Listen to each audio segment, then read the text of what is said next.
you can take it away, Jason. Thank you, Tina. Hello, good afternoon, everybody. It's nice to be here. I hope you all understand English because my Slovenian is not so good. So I'm honored to be here, sitting with some old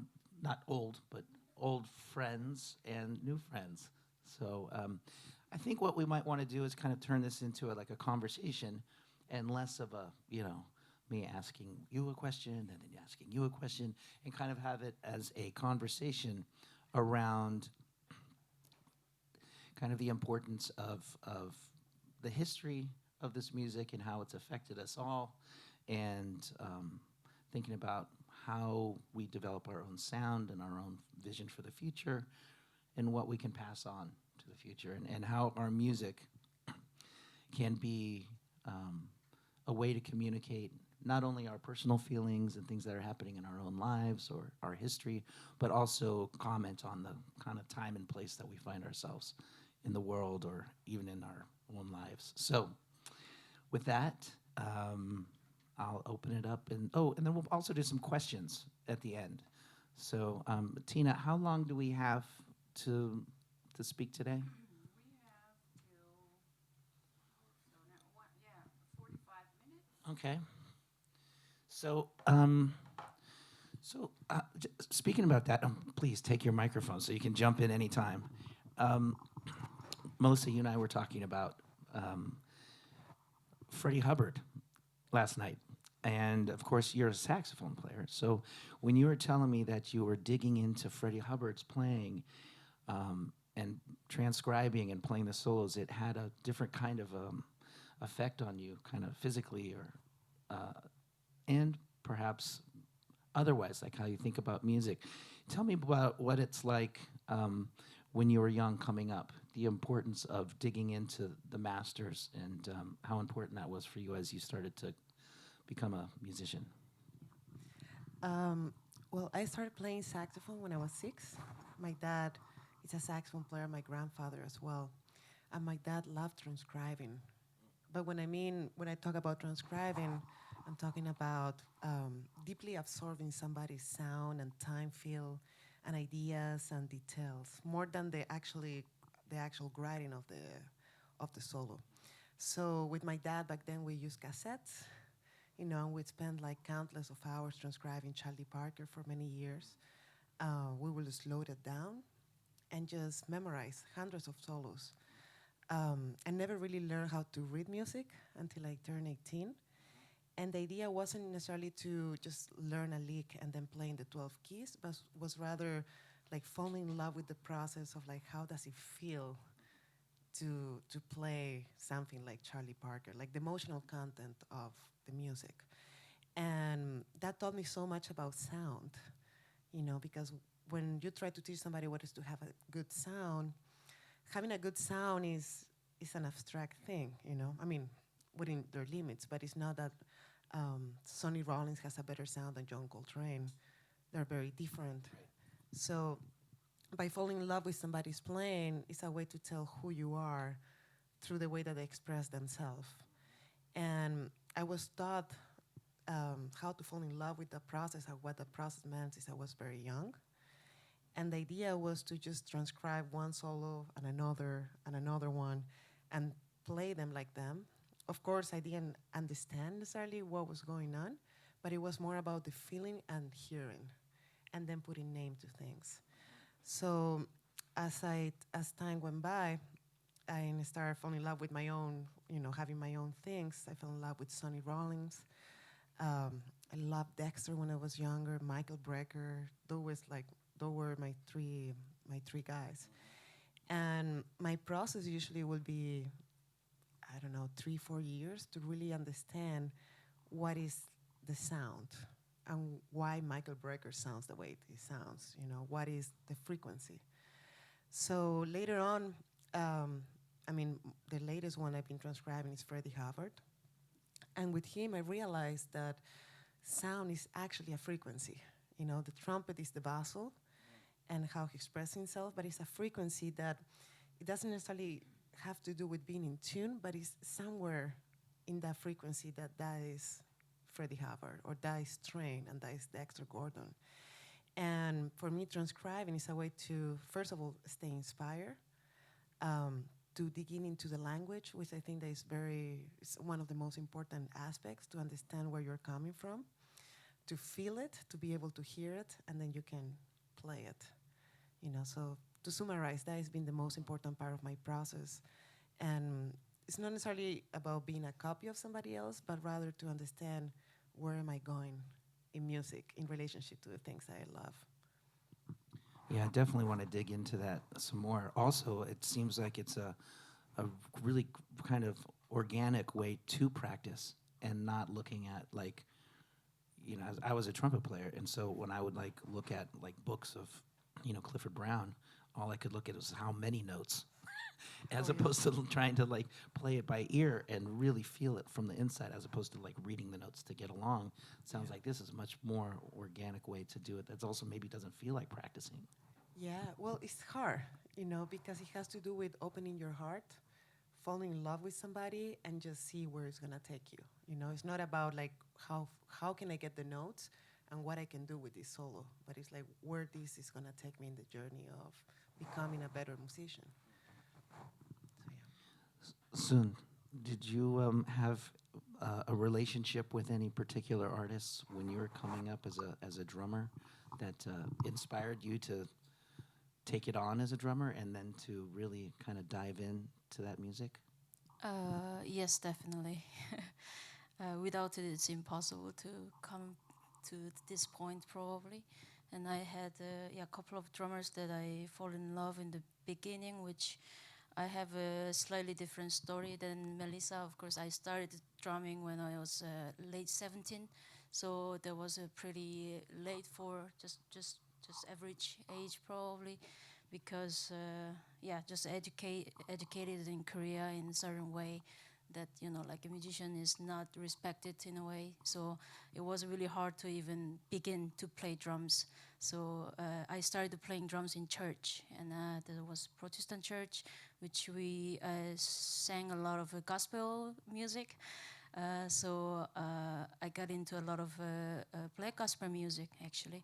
That's how I grew up in church. And then when I got into jazz, some of my friends introduced me Tony Williams and Brian Blade. There was actually two drummers that I heard that had their own thing and their own feel in their groove and drumming. So they kind of really got in me in a way. So I started kind of learning jazz without knowing any history of jazz because I was playing basically R&B and gospel music. That's how I started playing drums. And then I went to conservatory. That only took a year after I grabbed the stick for the first time. And after a year, I had to enter conservatory because my dad was against my wish. So I had to prove myself that I can actually play really well, to prove something that I have a goal, that he set up actually, if you don't get into conservatory this year, you're not gonna play drums, so I'm the only musician in family, so they had no understanding what it is like, and I don't wish for that, and I think that's very natural reaction. So I had to always chase something for my parents, okay, I'm just gonna enter conservatory. That doesn't mean that I can take so much time and love into certain musicians and really, get into, some kind of language and stuff. I was going shallow level of, transcribing, loving musicians, and doing that work. So after a year, I made it to conservatory. There was more pop conservatory in Korea. And my parents were very happy. And after a year, I had to quit because I wanted to be more free and liberate in my own playing. So that's the time that I was introduced to Brian Blade and Tony Williams from my colleagues. So I quit the conservatory, and then I was starting to learn jazz.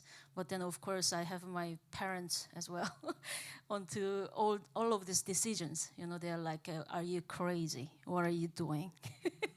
you just got into conservatory, you know, like, why would you quit it? You know, and then like, I want to learn jazz. What is jazz? You know, like, what does that to you, you know? So I didn't even tell my parents that I was gonna move to Amsterdam until like 2 weeks before that I moved, because they were so against of that. So all of this process was already like heavy enough, rather than falling in love with music, you know. So it was more like achievement rather than naturally I love doing this, you know. So it was more proof that I had to do it. So I have a bit of a different angle how I started and how the process itself. So only recently, you know, like at this probably 5-6 years that I'm really, you know, into music without having any achievement or goals in life that you can actually say to your parents like, Mom, I did that, you know, because they needed to hear that, because being a musician for them is just no good, you know. So with all these years that I had to prove myself in a way, rather than really like naturally falling into music. So I'm appreciating this time, actually. I feel like I'm just started also, you know, like feeling of like checking the artist out, you know, like I was checking Luis Moholo, or like I was checking Randy Peterson, and I was checking, I don't know, like a lot of amazing drummers that's also a bit, you know, unknown much, you know. And of course, Jared, who's gonna play tonight, is also one of my hero, and Paul Motion, and Roy Haynes, and you know, like Ed Tickpen too. So there are a lot of artists that I'm digging into these days, which is a great feeling. And I feel like also there is so much room to improve still. So yeah, that's a bit of my story and the relationship. I mean, that's an incredible story of the kind of the obstacles you had to overcome personally in the family and whatnot. And you know, as the both of you in your careers are kind of going up and up in the ladder, later on in the conversation, I'd like to circle back to that about how you both are, whether you're cognizant enough or of it, but you're role models for other people, and probably for younger women too. And so that's an important part of what this legacy of this music is. Now, I was just thinking about how the first people that we fall in love with influence you. And you mentioned Brian Blade, hearing him. How about for you? What was there a certain sound that you were kind of gravitated to say like, oh, I want to play tenor over alto or over something else? And then how did that kind of very first sound, that very first influence, does it kind of stay with you even today? Well, for me, it was Sonnyja Rollinsa. I heard him when I was around 12, on the album Sonny Plus 4. And there was something about his sound that I fell in love with. I was very young and I didn't understand anything about it, but there was a sense of connection, something deeper in his sound that made me decide I wanted to actually play tenor. A sense of humor in the way that he plays. And I will say he's my first love in tenor. And then after him, it would be Michaela Breckerja, who I was, you know, check out for a long time. And with those two people, they strongly influence who am I, my sound and the way I hear music. And every time I go back to them, I go back from a more mature perspective, but I can see how much room there is there to learn, you know, and to keep pushing what I know from those solos and look even farther into the details of how they're playing, you know, because when I think about the idea of how can you go deeper, I think about details, you know. So I go back to those solos and there is 1,000 more details I wasn't able to hear when I was younger. So yeah, those two guys were my first love.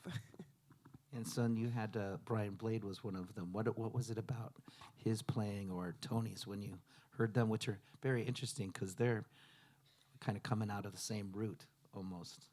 I kind of hear like an Elvin Jones Yes. Like right before both of them. Yeah, definitely.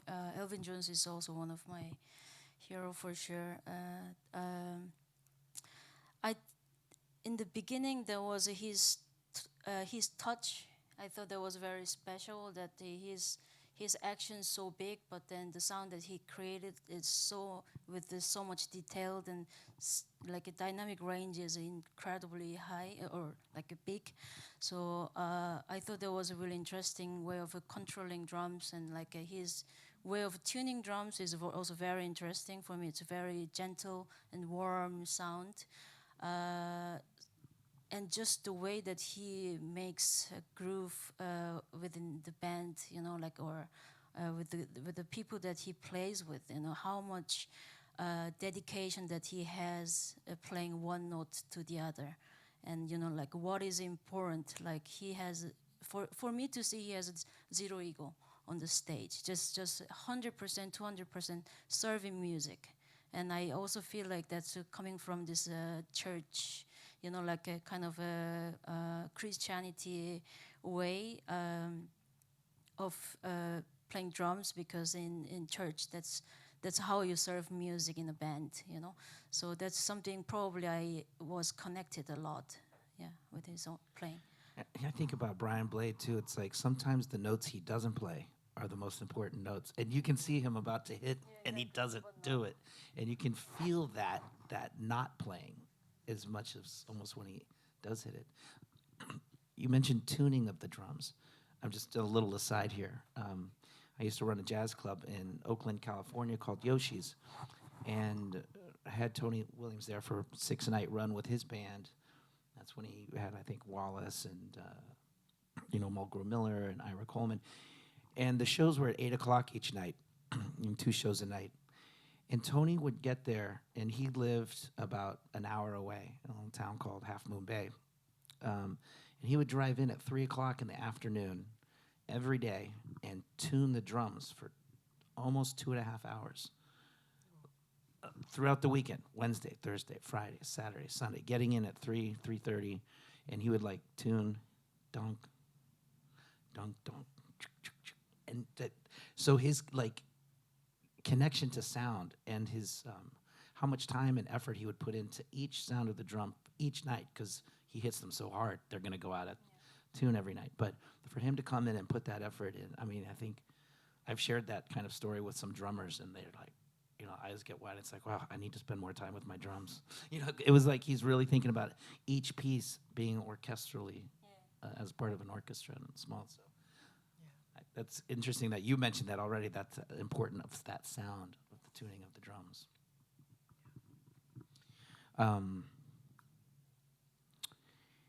Music as a way to express yourself as a composer or as an improviser on stage.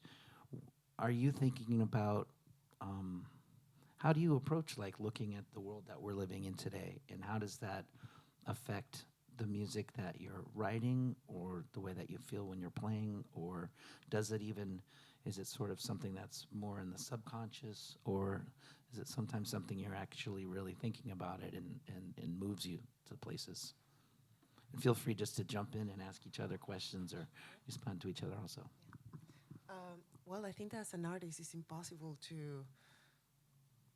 it's impossible to be an artist without being conscious of what is happening in the world. I mean, there's many things, and of course, it goes into a very conscious level and subconscious, but also to me, it has to do with getting to know who am I, within what is happening, and having a deep connection with my true self. Doing the shadow work, how they call it, and I can see that there is a true connection with sound and with the way I write, So trying to be as honest as I can with myself as a person, getting to know myself deeper, and express that in relationship to my relationship to what is happening around me. So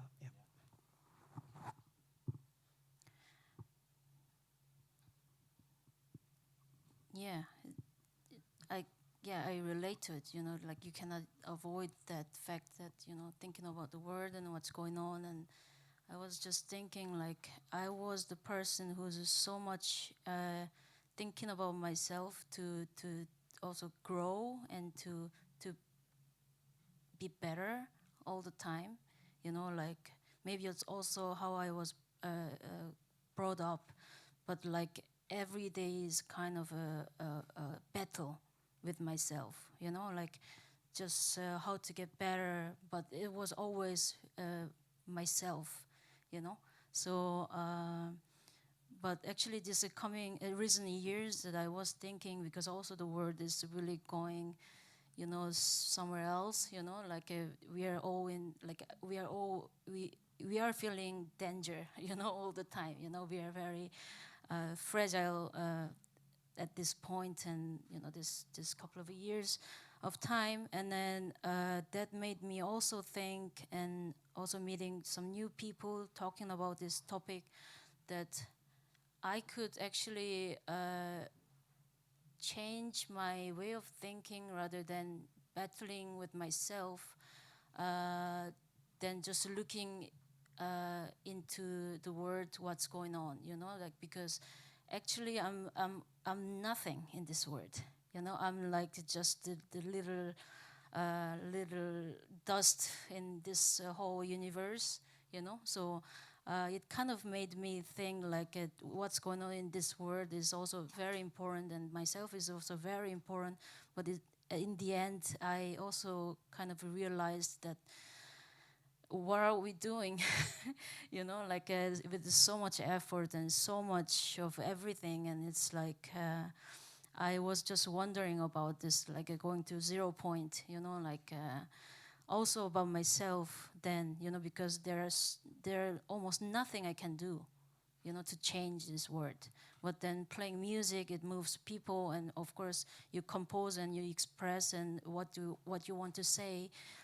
But I don't actually know if it's changing anything, because I'm a jazz musician. It's a minority, like even improviser, and like I don't know if I say something it will change anything, so therefore I also break a lot, like what am I doing here, like why am I living this life so hard, and like putting effort on all of this, so I always kind of go back and forth of this, like battling with myself and thinking about the world and what message I have to send, just feel like I'm someone that who can do that, but at the same time, actually I'm nothing, and like nobody's, like everybody's nothing, in a way. So I had to think in this way because it was kind of getting too heavier to myself, just what's going on in the world, and like what's going on in my life, or what's going on in my friend's life, it's just. It feels like it's just ongoing problems, So, sorry, I'm like going anywhere, but like I have these two things, like I'm very confused all the time. And making music is also then, like it makes me actually very liberated, because then you can actually be nothing, but you have all the source. You have all the resource, you have all the memories, you have the muscle memories, how it works, and then your ears knows what to do. So on the stage, what I do is just completely being liberated, that I feel so great and really, really happy that I can actually do that. And then there are not many people who can actually feel this until they die, So I feel very, very appreciated and, like honored that I can actually do that. And so bringing to composition in this way, of course, just being free improvised, it also means a lot, but having material, putting like a bit of meaning in it, put titles a little bit, and then give them a little bit more, what's written, and then still be very liberated and very free. For me, this is most important in these days, like I think everyone deserves that, but I want to kind of transcend that, like that energy. Probably like ordinary people don't understand what we are doing on the stage, You know, they will not know how many transcribe we did, or you know how many musicians we look up. You know, that's not important things for ordinary people who listens. You know, but I believe that energy and that freedom and that can be transcend to people. So that's the most important things that why I'm composing, why I'm pushing so hard to play. Yeah. Sorry, it's long. No, there's a lot of ground that you covered there, and it sounds like it's also therapy, you know, which I think we all need. So, and you don't have to go talk to somebody; you can just do it right there on the bandstand, too. So, but I think, you know, it is because it is a philosophical place. You think about how hard it was for the people who came before us. A lot of the masters who didn't have the recognition or really struggled with, you know, the color of their skin and where they lived and the troubles that they had. And many of them came to Europe to escape what was happening in the States. And, you know, a lot of things are difficult right now. So I think part of that struggle can shape who you are personally and musically too. So I guess maybe leaning into that can be powerful and something that can, I mean, what Sonnyja Rollinsa wrote, you know, Freedom Suite, you know, came out of, you know, what was happening in America and specifically to him. So even if there's no words, no vocals or no poetry or words that are put to something, the music itself with the titles can mean something. Do you think about that? Just talking about that, like the songs that you're writing, the titles, do they have meaning? Yeah, absolutely. I mean, to me, usually my titles has to do with a personal process that I'm going through, which is confusing. I'm confused all the time as well. I think that is part of the human nature. And it's part of like being an artist, like constantly questioning yourself.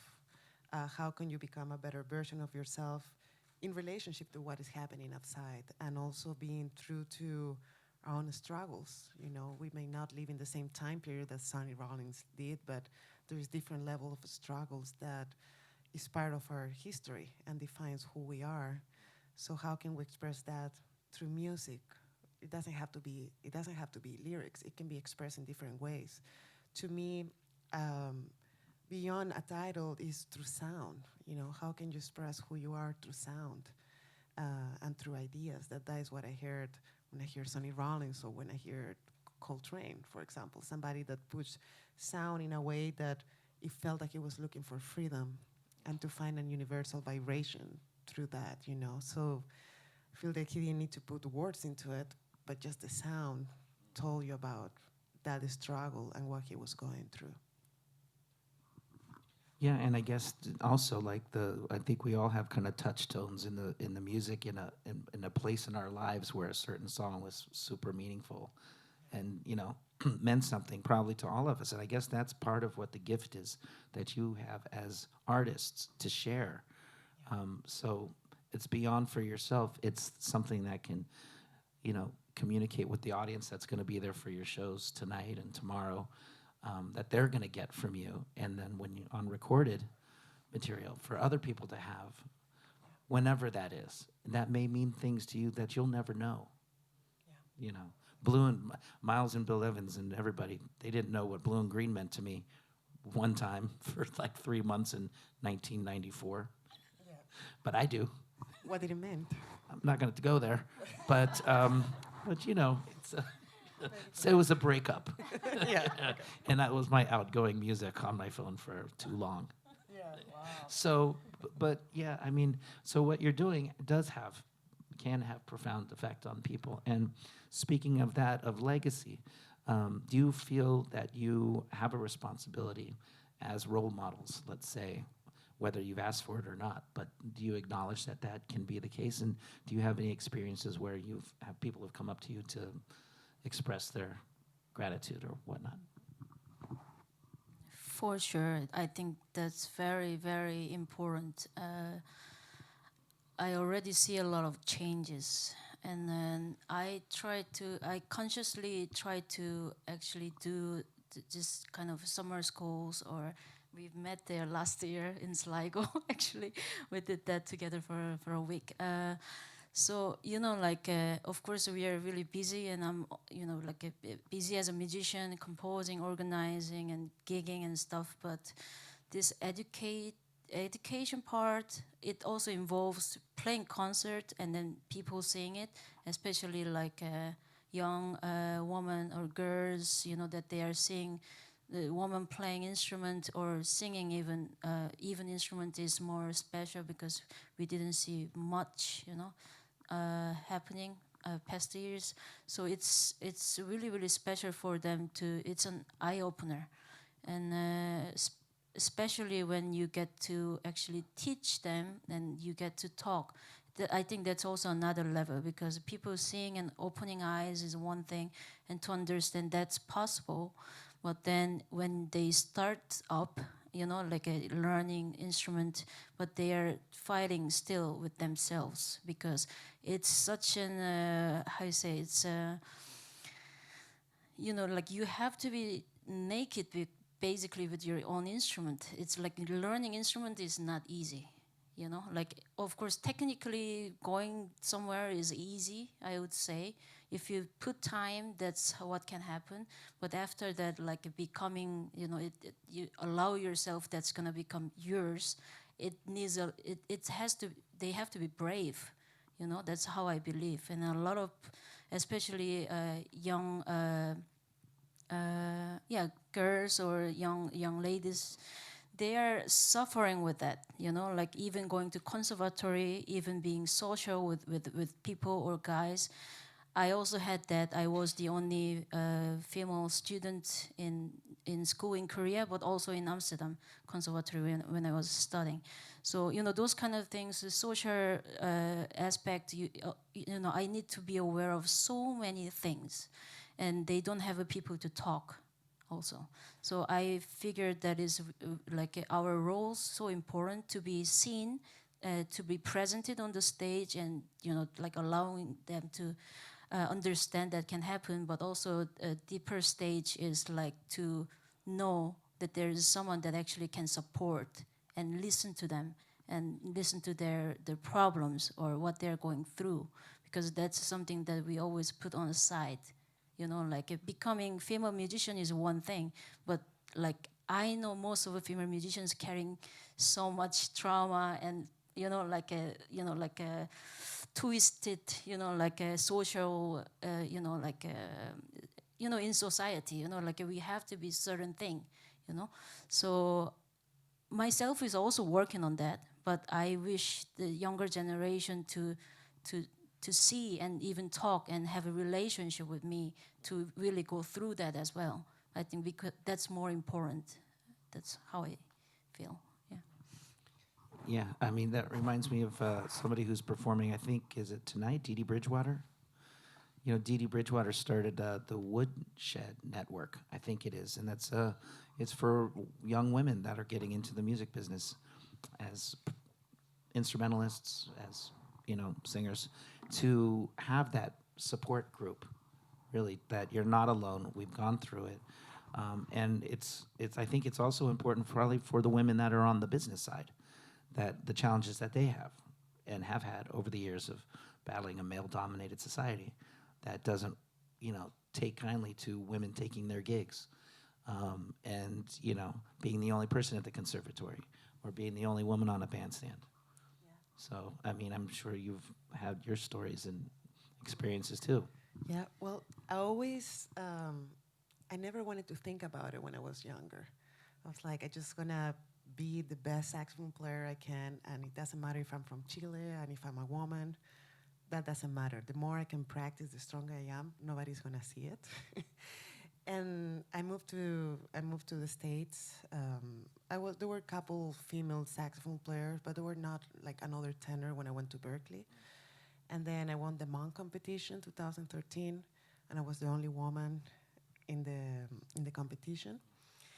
And even then, I was like, I just was in denial that I was a female. You know, I just wanted guys to look at me for my playing, not for my gender. And I remember I won the Monk competition, and a lot of comments were around that I won it because I was a woman. And I remember actually Jimmy Heath was one of the judges. And he came to me and he's like, I just wanted to let you know you were the best player. You didn't win because of your gender. but he kind of had a sense that I was a little bit like, just didn't want to, I don't know, I was defensive without really knowing it, you know? And then as a grown up, I was part of Artemis, an all-female band that was great in New York. And then being with Ingrid Jensen, with Anat Cohen, with Renee Rosnes, it made me realize that they have paved the way for me to be there and how important is what they did, you know. So rather than running away from me, from myself, from my gender, is like, yes, I am a woman from Chile, and I sound different, but not because of my gender, it's because I'm a different person, and I have a different story. And the responsibility I feel is that I have to go deeper into music, deeper into the history of the music to be the best version of myself, to be able to be a good role model for the young generations. And the more I do workshops and I start teaching, I realize that that is important. Because growing up, I didn't have any any woman role model, you know. If Sonnyja Rollinsa was a woman, I would totally be into Sonnyja Rollinsa. So it wasn't about the gender, but I didn't really think about that, you know, because it was also not part of my culture. There were no female musicians when I was growing up. So the responsibility I feel is that I have to be the best I can, like go deeper into the music, understand where I'm coming from Coleman Hawkins to these days, to be a strong version of myself and and represent that to the younger generations, you know. And it's not just for myself, it's also to help the thing moving forward, you know. I think that kind of encapsulates what the message and the theme of this talk was. You know, what kind of inspired you to get to where you are and the inspiration that you are giving to the next generation. I think maybe we can open up for some questions. Is that about the right time, Tina? Yes. So if anybody has some questions, there's a microphone over here. Anything is open. Feel free.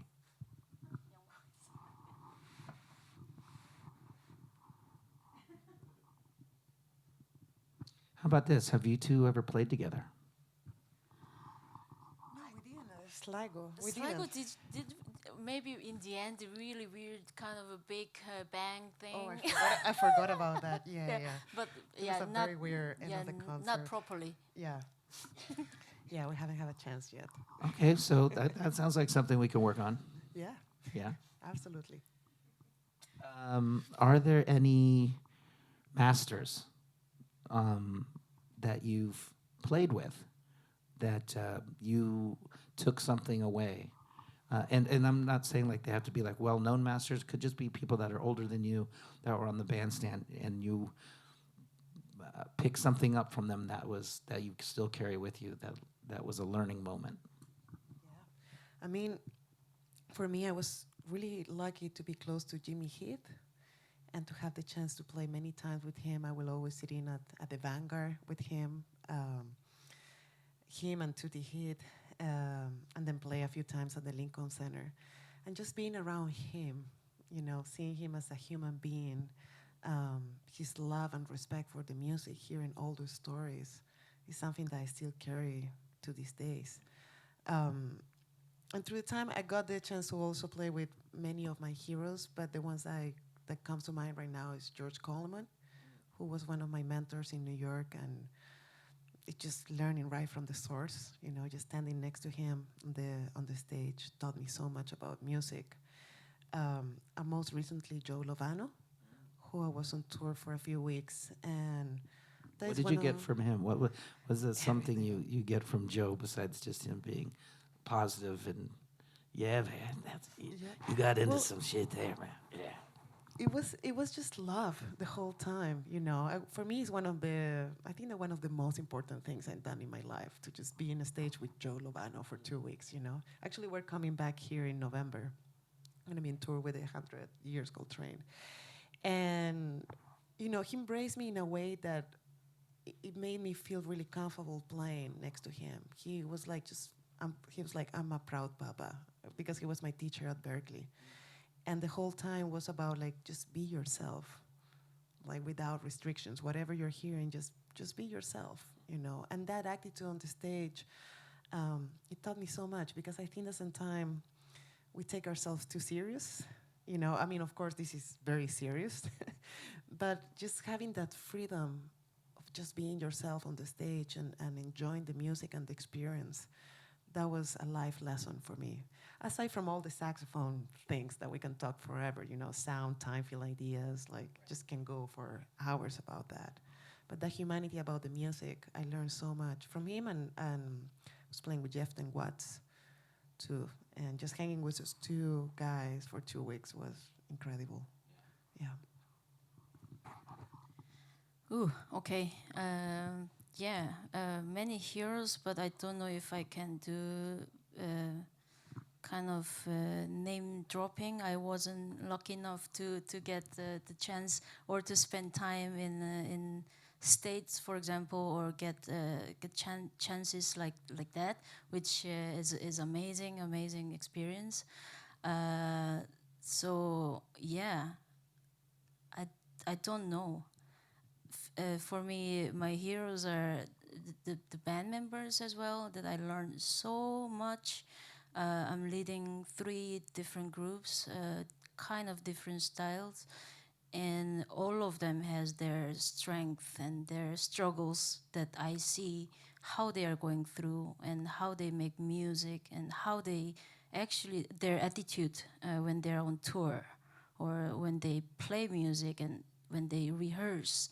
You know, all these small details inspires me. Of course, not all the time. There are also people who's grumpy and stuff, and that's also their beauty, ugly beauty, you know. So that's something I focus a lot. So like it means a lot for me who's around me, because also like I'm so far away from my family, and like also just being in Europe. As an Asian female musician, it has actually a lot to say about. But then all of these grasps that I could get, which is my band members, my friends in Amsterdam, that, you know, like I'm really seeing them as a human being, just day-to-day life, basically. You know, for me, that's really inspiring, and they're kind of heroes, you know, for me. And yeah, so because you mentioned great names, so I went a little low-key. Personal heroes, yeah. But I love that you talk about too. It's like some of the things you get the most from some people are what you get off the bandstand. Oh yeah, absolutely. It's just the kind of their hand. openness, and like, I don't know if people know who Jimmy Heath was, but he's yeah, I mean, he was an incredible, you know, composer, arranger, Yeah. tenor saxophone player, humorist. Yeah, he was a comedian. But some of the when you're hanging around with people, some of that is some of the life lessons that come around.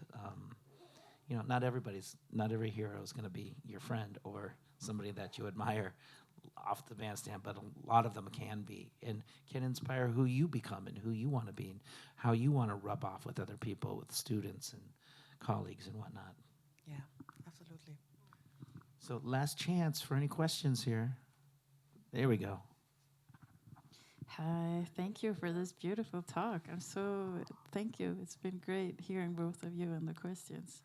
I wondered if you had any female, like, that has inspired you. It can also, because most of you are like talking about men. So I wonder if you had any female, it can also be non-musicians, or that you looked to. Did you search for female inspirations, and did you find any? And yeah, where that took you also as a sax player and as a drummer. Actually, I have a slightly funny story. My first goal that I set back in Korea was to become a drummer of Beyonce's band. All-female band that's killing, that's really like killing. And then I saw the show. I've seen Beyonce's live only once when she came to Korea. But that was with AR. So that was not even with the band, but I saw the band on YouTube. That's how I really like I have a distance, and like at all female band members, and then like two drummers, like, and then very performative as also great drummers, and then like that struck me a lot. I wanted to become one of those drummers, you know, like playing with Beyonce, you know. So I mean, that's kind of a good example for me. Like, yeah, I think I can be that, you know. Let's just be best drummer in the world, so she can find me, or I can find her, you know. But my style of drumming got slightly off the off the road. I don't think she will appreciate now what I do. You never know where she's going to go in Yeah, the right. future. She Yeah, right. could, you know, Yeah, so- revolutionize new music. yeah, that's a good example for me. Well, for me, it was Ingrid Jensen and Christine Jensen. Back in Chile, there was a big exchange with the Canadian embassy, cultural exchange. So they came to Chile quite many times. And Ingrid, I remember specifically Ingrid that came many times, and she was like the first badass trumpet that I saw playing live, you know, and she was all about the music and incredible, you know. So to me, even though I never transcribe her and like use her as a, like in the way that I play music, but just seeing her and the commitment to the instrument, that was very inspiring for me. And then when I went to Berkeley, I was Sterling Carrington. She was one of my mentors, and you know, she played with all the greats, all my favorite musicians, Wayne Shorter, Herbie Hancock, and that was incredibly inspired for me to see her commitment to the instrument. You know, it transcends genders. It's not about the gender, but it's just how strong she is when she plays. So yeah, those two were my first ones. Yeah, I'm just wondering because, like, I'm doing a PhD right now, and I remember going into academia. I felt a lot of the stuff we'd been fighting for on the stages as musicians. Like, we came such a long way on the female side. But then going into academia, I felt like I was going back in time, and it was like, whoa, we're still like at a hierarchy, and we're still like matriarchy still going on in academia. And I remember buying my first book. It was super expensive, and it was by a male author. So I had to like really search for female authors because I really wanted to read female authors. And I remember when I started reading music written by female authors, there was this energy that I suddenly resonated with that was so strong in a way. But just the way they would pronounce things and say things. I think it came from some kind of female point that resonated through me. I just wonder if you had that same sensation anywhere in your career, that same of like female energy or female, how we say in Scandinavian, urkraft. It's like this power of like female power from like within and from nature, and from like if you had that somewhere resonating in your artistic field, or yeah. Mary Louise Williams, you know, for me, it's definitely been a source of inspiration, you know. But when I think about the feminine energy, I would say like Wayne Shorter has that feminine energy, you know, that kind of sensibility when he plays. Brian Blade, Tony Williams, you know. So regarding saxophone, I haven't heard a saxophone player that has inspired me like that, but I understand the kind of energy that you're talking about, and I can hear in the male musicians that I love as well. Yeah, I also recently reading a lot of books in Korean with the Korean writers, and then I was very distanced with books many years because focusing on music or learning the language or something. So like recently, one of the Korean writer got Nobel Prize called Hangang. And then she has like around 10 books out, and I bought one and I read it. I was shocked how brave she was writing all these details like in a way very raw and so her way of writing made me cry quite a lot reading the book. It was also about Korean history, but it's a novel. So I ordered all her book, and then I read almost everything now, and then also started to realize there are many more great writers, Korean female writers, that I'm like starting to read, and that has like different energy. I really feel it. But also like as you spoke, that also like male people have, there are people who has this feminine energy, and then for a while I got things wrong in my head, because playing in a female band, for example, I had not such a good image of that, just because we can, like not because we are female, but there is this energy that we can also vibe. But maybe I was in this group of people, or group of people also in Korea where I was young. So, we are all kind of young and stupid or whatever. So, like I was in that energy. So in my head, having female group or working in a female group was bit, But then actually I was invited to play in female band in the Netherlands, which I was adopting so much, because I get this request all the time, like, oh yeah, I'm looking for female drummer, like, oh, I'm looking for female saxophone player, I'm looking for like female members. What do you mean? So it's not about style, it's not about what they want to do, it's just about the show, like that's how I actually see. So I reject this kind of a request a lot, because I don't believe in that, like, okay, female band, especially someone else putting, if they really have a vision for music, I would love doing it. And then I was lucky to be there with all, with just that dedication, the music and that female energy.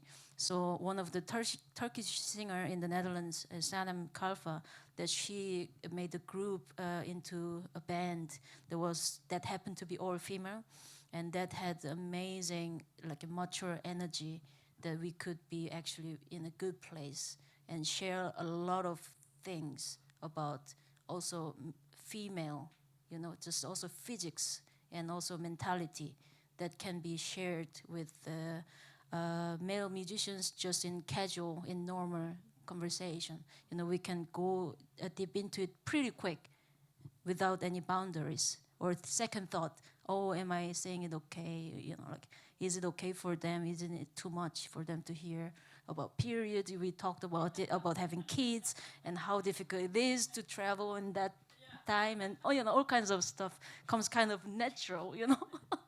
Well, just as a okay, I can't speak to those things, but I can speak to a presenter who does curate and put groups together, of which I've put groups that have a woman saxophone player, but there's like it's not like a puzzle piece. Is that like I'm trying to check boxes, but I'm thinking about something. I think a lot of times either presenters or even audiences can look at an all-female group and just look at it as just an all-female group, and not look at the energy and the specialness that can take place on stage in these stories and things that you have shared experiences about that can be expressed into the music that then is transmitted. That I don't think men necessarily are thinking about, that's a possible thing that we're getting, is something that's absolutely unique. That is just not it's all an all-woman group. Isn't that interesting? They're all great individual musicians. Yeah. And then, but when they come together, it's like this, something else can happen, which is kind of a for me. So, thank you for that. And if I have just like one last aside, women have influenced me too as somebody on the presenting side. Betty Carter. When I was like 25, I was running this club, and she came in, and people told me, "Be careful. She's very difficult. She's like the boss, and she's very hard on the musicians and with the club owners and blah blah blah." And coming right to her, and she came right up to me and was like a very nose to nose, face to face, in your eyes, and very direct. And we were direct with each other. And then she just, come here, honey, and took me in. And then from then on out, for years, she was always like a business person, but also felt like I was accepted and almost like another mother type of person. And then on the bandstand, she's out there just crushing it and really putting her band through a lot of hard work. I remember seeing Alvester Garnett, she was just making him work so hard. But so anyway, there's that a lot of that energy is unique to women. That, I mean, is something so special. I guess last question, or we're going to wrap it up. So I guess we're going to say thank you to you both. Please give a thank you to Sonnyja and Melissa. Thank you. Thank you, Tina, for inviting us up here. And hope you guys enjoy the festival. This is great and a special experience for me. So thank you. Thank you. Thanks a lot.